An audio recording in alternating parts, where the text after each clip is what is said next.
I'm going to start with the question of how do you value yourself right about now? How do you value yourself?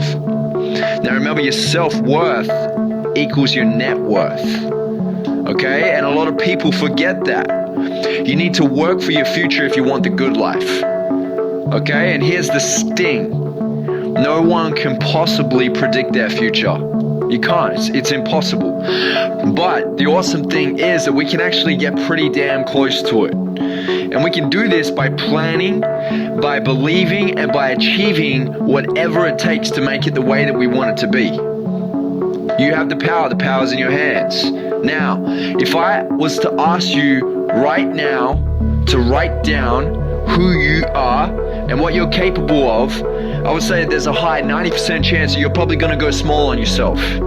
Yeah, you're going to think it may be big and may be awesome, but the truth is that most people base who they think they are and what they're capable of the references of their past. And those very thoughts may be the negative forces or the negative experiences that it may very well be holding you back right now.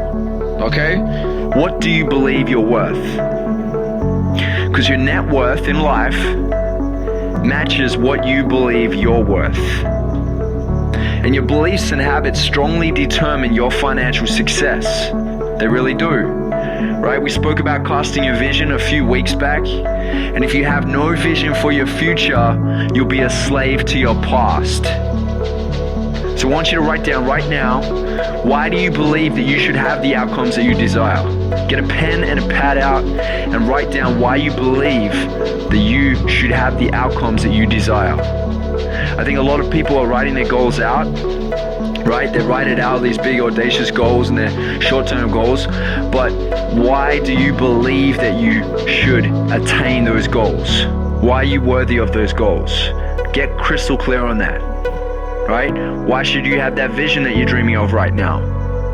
What skills do you have to make this happen? And what habits are needed to be in place to make this happen? Right, get crystal clear on this. Because what will happen is you'll say something like, I'm worth $1 million.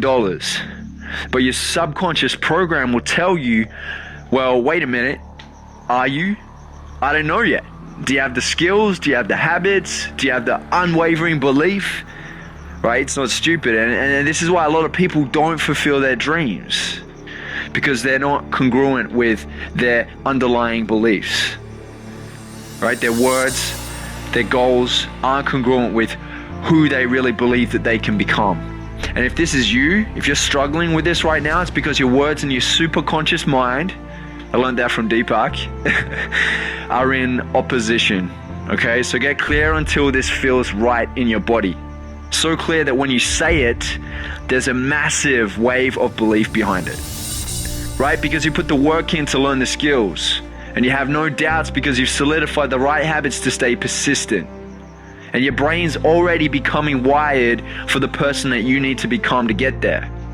Right? There's actually an Aussie psychologist by the name of Alan Richardson who experimented with 3 large groups of these basketball players, right? And he was testing them on their ability to make their free throws. And he took them all out and he actually recorded the performance of their first day. Right, so we had the first group which practiced for 20 minutes every day for 20 days. Okay, he had the second group that didn't practice at all. And then he had the third group that practiced visualizing for 20 minutes every day leading up to that 20 days. They didn't actually physically touch a basketball or practice on court. They visualized it for 20 minutes every day up until that 20 days. He then recorded their free throw abilities on the 20th day.